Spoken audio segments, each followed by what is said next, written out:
Bienvenidos, hijos del fuego eterno, al lugar donde la verdad y la magia se encuentran. Salve, buscadores del sol negro, preparaos para adentrarnos en un nuevo misterio.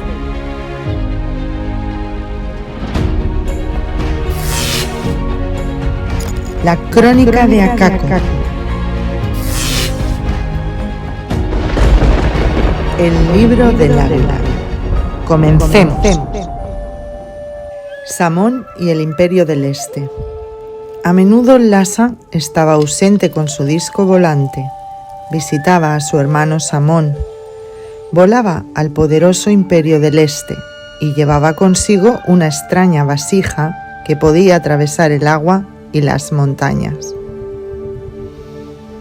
La crónica de Acacor no dice mucho sobre el imperio de Samón, el hermano de Lhasa, que había descendido a la tierra con los dioses en el año 7315. Según la historia escrita de mi pueblo, se estableció sobre un gran río situado más allá del océano oriental. Escogió a unas tribus errantes y les transmitió sus conocimientos y su sabiduría. Bajo su dirección cultivaron los campos y construyeron poderosas ciudades de piedra. Surgió un poderoso imperio, imagen idéntica del de Acacor, y construido según el mismo legado de los dioses que también determinaba la vida de los Uga Mongulala. Lhasa, el príncipe de Acacor, visitaba regularmente a su hermano Samón en su imperio y permanecía con él en las magníficas ciudades religiosas sobre el gran río. Para reforzar los lazos entre las dos naciones, en el año 7425-3056 a.C., ordenó la construcción de Ophir, una poderosa ciudad portuaria sobre la desembocadura del gran río.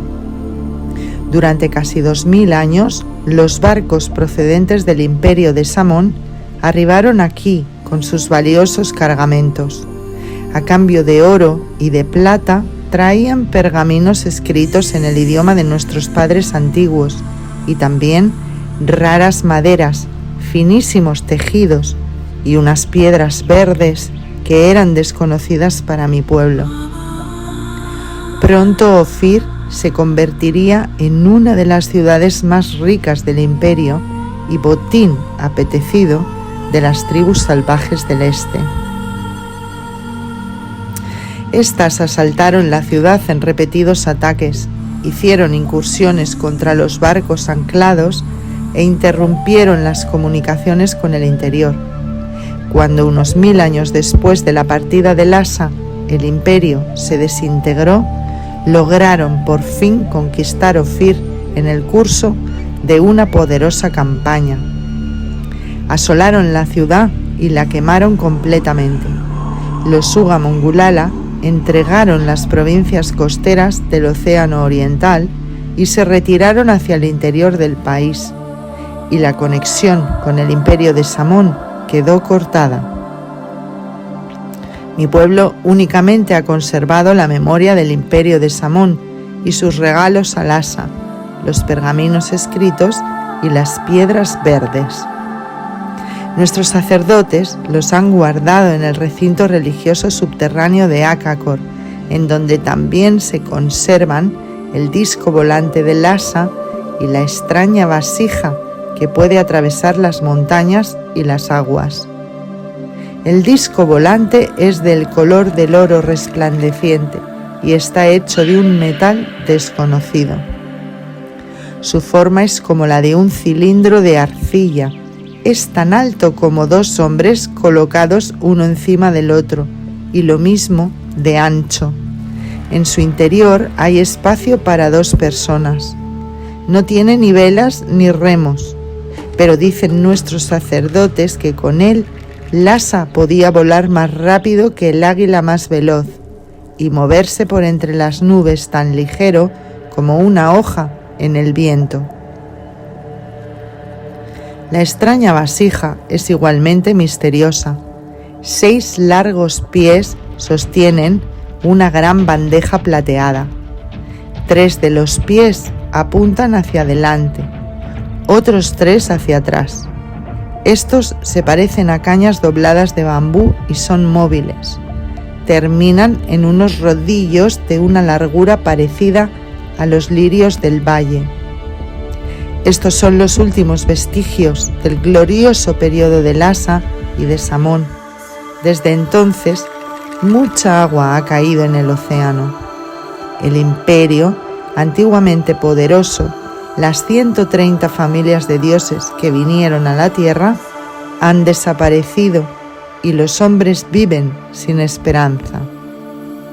Pero los dioses regresarán para ayudar a sus hermanos, los Uga Mongulala, que son de la misma sangre y tienen el mismo padre, tal y como está escrito en la crónica. Esto es lo que Lhasa ha profetizado, y así sucederá.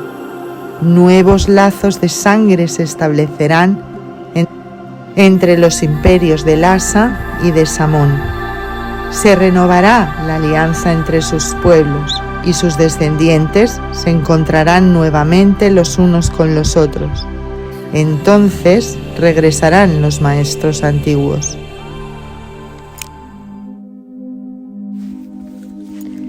Akajim, la tercera fortaleza. Las noticias sobre Akajim, la tercera fortaleza, proceden de los tiempos de Lhasa. Esta ciudad de piedra está situada en las montañas, en la frontera norte, entre los países llamados Venezuela y Brasil. No sabemos quién construyó Akajim. Únicamente podemos imaginarnos cuándo fue levantada. Solo comienza a mencionársele en la crónica tras el regreso de los maestros antiguos en el año 7315. Desde entonces, Akakor y Akajim han estado unidas por una gran amistad. Yo mismo he visitado en varias ocasiones la capital de la nación hermana de las tribus escogidas. Se parece a Akakor con su puerta de piedra, el templo del sol y los edificios para el príncipe y los sacerdotes. Una piedra labrada en forma de dedo extendido señala el camino hacia la ciudad. La entrada real está oculta detrás de una inmensa cascada de agua. Sus aguas caen hasta una profundidad de 300 metros. Yo puedo revelar estos secretos porque desde hace 400 años Akajim está en ruinas. Después de guerras terribles contra los blancos bárbaros, el pueblo de los Akajim destruyó las casas y los templos de la superficie y se retiró al interior de las residencias subterráneas. Estas residencias están dispuestas como la constelación estelar de los dioses y se hallan conectadas mediante unos largos túneles de forma trapezoidal. Hoy en día solo 4 de las residencias están todavía habitadas. Las 9 restantes están completamente vacías. Los en un tiempo poderosos Akajim apenas ascienden actualmente a 5.000 almas. Akajim y Akakor se comunican entre sí mediante un pasadizo subterráneo y un enorme sistema de espejos. El túnel comienza en el gran templo del sol de Akakor, continúa por debajo del cauce del gran río y termina en el centro de Akajim. El sistema de espejos se extiende desde el Akai, por encima de la alineación de los Andes, hasta las montañas Roraima, que es como las llaman los blancos bárbaros. Consiste en una serie de espejos de plata, de altura equivalente a la de un hombre, y montados sobre unos grandes andamios de bronce. Cada mes, los sacerdotes se comunican por este sistema los acontecimientos más importantes en un idioma de signos secretos. Fue de esta forma como la nación hermana de los Akajim tuvo noticias por primera vez sobre la llegada de los blancos bárbaros al país llamado Perú. La segunda fortaleza y la tercera fortaleza Son los últimos vestigios del, en un día, poderoso territorio de nuestros maestros antiguos. Son el testimonio de un conocimiento superior, de una sabiduría inconmensurable y de los secretos de los dioses que ellos legaron a los Uga Mongulala para preservar la herencia, tal y como está escrito en la crónica, con buenas palabras, con lenguaje claro. He aquí nuestra ley suprema, conservad nuestro legado, mantenedlo sagrado allá donde vayáis, allá donde construyáis vuestras cabañas, allá donde encontréis un nuevo hogar. Nunca actuéis según vuestra propia voluntad. Cumplid la voluntad de los dioses. Escuchad sus palabras con respeto y gratitud, porque ellos son grandes e inconmensurable es su sabiduría. Capítulo 2. El Imperio de Lhasa. 2982-2470 a.C. El cultivo de los valles fluviales del Nilo, del Éufrates y del Tigris inició el desarrollo gradual de las más antiguas civilizaciones de Oriente. Hacia 3000 a.C., el rey Menes fundó el Imperio Antiguo de Egipto. Era este un estado administrado centralmente y con un servicio civil de admirable estructuración. El faraón, la gran casa, tenía poder absoluto para gobernar como una reencarnación divina.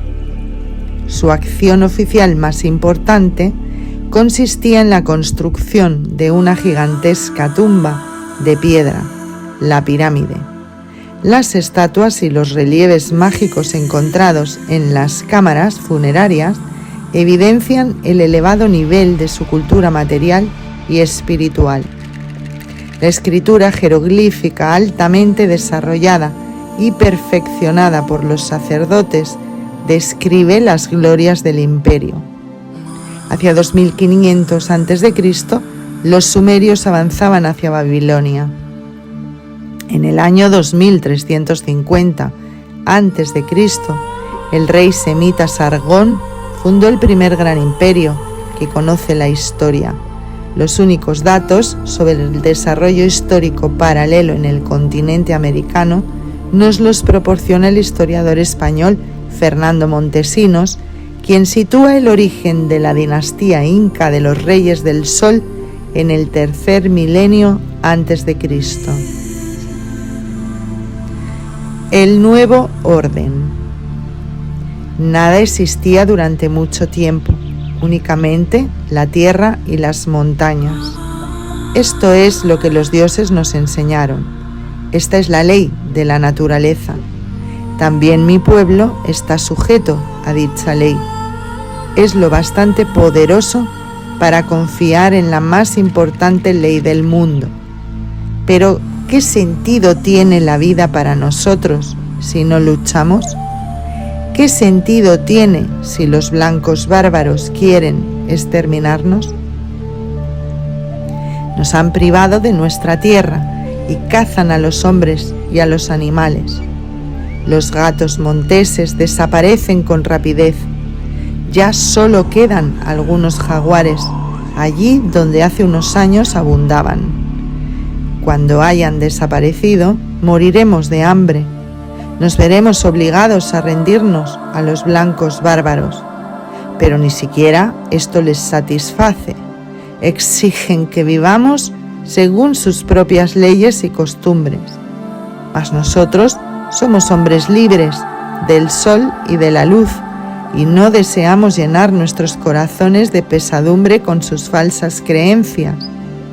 No queremos ser como los blancos bárbaros, que pueden estar felices y llenos de alegría, incluso cuando sus hermanos están infelices y tristes. No nos queda, por tanto, otra alternativa que la de recoger la flecha dorada, luchar y morir tal como Lhasa, el elegido de los dioses, que llegó para fundar un nuevo imperio y proteger a los Uga Mongulala de la destrucción. Nos enseñó. Lhasa dejó tras de sí el poder y la gloria. Había decisiones y gobierno. Los hijos nacieron, muchas cosas ocurrieron, y el pueblo escogido adquirió aún mayor fama cuando reconstruyó Acacor con argamasa y cal. Pero los servidores escogidos no trabajaban, no construían fortalezas ni residencias. Dejaron esta tarea para las tribus sometidas. No tenían necesidad de pedir, ni de mandar, ni de utilizar la violencia, ya que todos obedecían con alegría a los nuevos señores. Y el imperio se extendió. Grande era el poder de los servidores escogidos. Sus leyes imperaban sobre las 4 esquinas del imperio. Lhasa restauró la forma de los Uga Mongulala, las fronteras apaciguadas y seguras, las tribus hostiles derrotadas, las tribus aliadas sometidas al servicio militar, tal y como Lhasa, el hijo elegido de los dioses, había ordenado. Pero Lhasa no solo restableció el poder exterior del imperio, sino que también renovó el orden interior del territorio. Lhasa dividió a los Uga Mongulala en rangos y en clases, y por primera vez el legado de los dioses quedó registrado en leyes escritas. Durante miles de años, estas han regido la vida de mi pueblo. Únicamente serían modificadas y completadas tras la llegada de los 2000 soldados alemanes muchos siglos después. Hemos de dividir nuestras tareas. Así habló y decidió Lhasa, y así fueron renovados los rangos y distinguidas las clases, todos los títulos y dignatarios, el príncipe, el sumo sacerdote y los ancianos del pueblo fueron nombrados de nuevo. Este fue el origen de los rangos y de las clases. Este fue el nuevo orden del hijo elegido de los dioses y que determinó la vida de los Uga Mongulala. Según las leyes escritas de Lhasa, el príncipe es el jefe de los Uga Mongulala. Él es el más alto servidor de los dioses, el descendiente de los maestros antiguos y el gobernador de las tribus escogidas. El pueblo lo llama el elegido, porque los dioses le han escogido para administrar el imperio. No es elegido por el pueblo. El oficio de príncipe es hereditario y se transmite de padre a hijo, al que a partir de los 11 años los sacerdotes enseñan el legado de los dioses.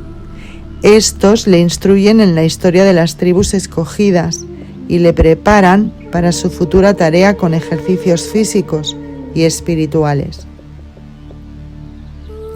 Cuando el príncipe ha muerto, su hijo primogénito es llamado por los ancianos. Ha de demostrarles que está preparado para ser el más alto servidor de los maestros antiguos. Una vez que ha pasado la prueba, el sumo sacerdote le envía a una región secreta de las residencias subterráneas. Aquí deberá permanecer durante 13 días y dialogar con los dioses. Si estos piensan que aquel merece la herencia de su legado, los ancianos lo presentarán como el nuevo gobernador de su pueblo. Pero si los dioses lo rechazan y no regresa de las regiones subterráneas después de los 13 días, los sacerdotes determinarán el correcto heredero con la ayuda de las estrellas. Ellos calcularán el nacimiento de un muchacho varón, un día y una hora, 6 años antes. El escogido será llevado a Acacor y preparado para su futura tarea. Y así es como el príncipe gobierna sobre las tribus escogidas. Él es el supremo señor de la guerra y el más alto administrador del imperio. Los guerreros de los Uga Mongulala están bajo sus órdenes. Asimismo, los ejércitos de las tribus aliadas le deben fidelidad. Decide por sí solo la guerra y la paz. Nombra a los más altos servidores civiles y a los señores de la guerra. Las leyes venerables de Lhasa solamente podrán ser modificadas con su aprobación, porque como legítimo descendiente de los dioses, el príncipe se sitúa por encima de las leyes de los hombres y está autorizado para rechazar el consejo de los ancianos en 3 ocasiones. Los 3.000 mejores guerreros seleccionados de entre las familias más famosas se hallan bajo las órdenes directas del príncipe. Únicamente a ellos les es permitida la entrada en las residencias subterráneas portando armas. Los guerreros ordinarios lo tienen prohibido bajo pena de exilio, pero la posición del príncipe no se basa exclusivamente en su poder personal, sino que descansa en su sabiduría, en su prudencia, en su conocimiento y en el legado de los dioses, tal y como está escrito en la crónica de Akakor. Sobre lo alto de las montañas, entronizado por encima de los mortales, el príncipe gobernaba. Grande era su corazón, dignas de confianza eran sus palabras. Conocía los secretos de la naturaleza, decidía el destino de las tribus escogidas. Las otras tribus también estaban sometidas a su mando. Todos los hombres se inclinaban ante su ley. El príncipe es el primer servidor de mi pueblo. A su lado está el consejo de ancianos, compuesto de 130 hombres y que se corresponden con el número de familias divinas que poblaron la tierra. Todos los miembros del Consejo Supremo han destacado por sus conocimientos especiales o por sus hazañas en la guerra. Forman asimismo parte de él los 5 sumos sacerdotes y los señores de la guerra. El Consejo de Ancianos asesora al príncipe en todas las cuestiones importantes. Supervisa el cumplimiento de las leyes, ordena la construcción de caminos, de poblados y de ciudades, y determina los impuestos que deben pagar todas las tribus escogidas. El Consejo Supremo se reúne, según un ritual prescrito, una vez al mes en la gran habitación del trono de las residencias subterráneas. Los 5 sumos sacerdotes dirigen las acciones de los 130 ancianos y depositan una hogaza de pan santificado y una fuente de agua sobre una piedra sacrificial, sagrada, situada en el centro de la habitación. Los señores de la guerra rinden sus armas delante de esta piedra, simbolizando con ello su sometimiento a los dioses todopoderosos. Seguidamente, el príncipe, envuelto en una magnífica capa de azules plumas, entra en la habitación. Los miembros del Consejo Supremo visten capas blancas de lienzo. Únicamente una cadena hecha de pequeñas plumas permite identificar su rango.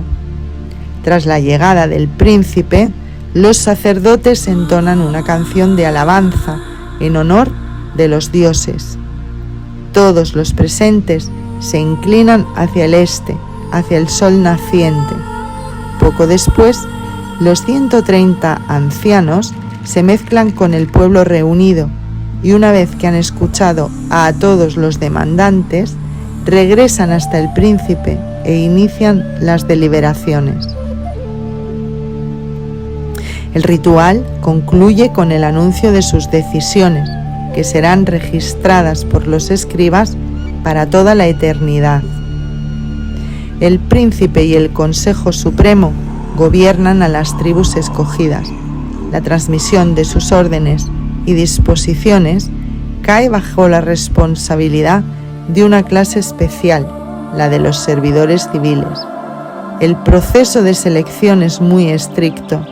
Los mejores estudiantes de las escuelas de los sacerdotes esparcidas por todo el país serán enviados a Acacor, donde los ancianos les instruirán sobre sus futuras tareas. Si el príncipe los considera merecedores del puesto, los enviará a una de las 130 provincias del país. Las funciones más importantes de los servidores civiles consisten en la supervisión de las leyes sagradas de Lhasa y en la observancia del pago de los tributos por parte de las tribus aliadas. Los servidores civiles informarán al Consejo Supremo sobre los acontecimientos que ocurran en las partes más alejadas del territorio y constituyen el apoyo del príncipe en su gobierno sobre los Uga Mongulala. Desde el reinado de Lhasa, la administración del imperio ha quedado confiada exclusivamente al príncipe, al Consejo Supremo y a la nueva clase de los servidores civiles. Los sacerdotes únicamente poseen la prerrogativa de conservar el legado de los dioses. Para evitar la repetición de las luchas por el poder que se dieron durante la era de sangre, Lhasa promulgó una nueva ley. Dividió el ejército y asignó un guerrero a cada uno de los sacerdotes. El ejército de los señores de la guerra protege el país. El ejército de los sacerdotes protege el legado de los dioses, tal y como está escrito en la crónica. Así habló y decidió Lhasa, porque era sabio y conocía las debilidades de los humanos. Destruyó sus ambiciones con sus leyes. Determinó el futuro de las tribus escogidas y su bienestar.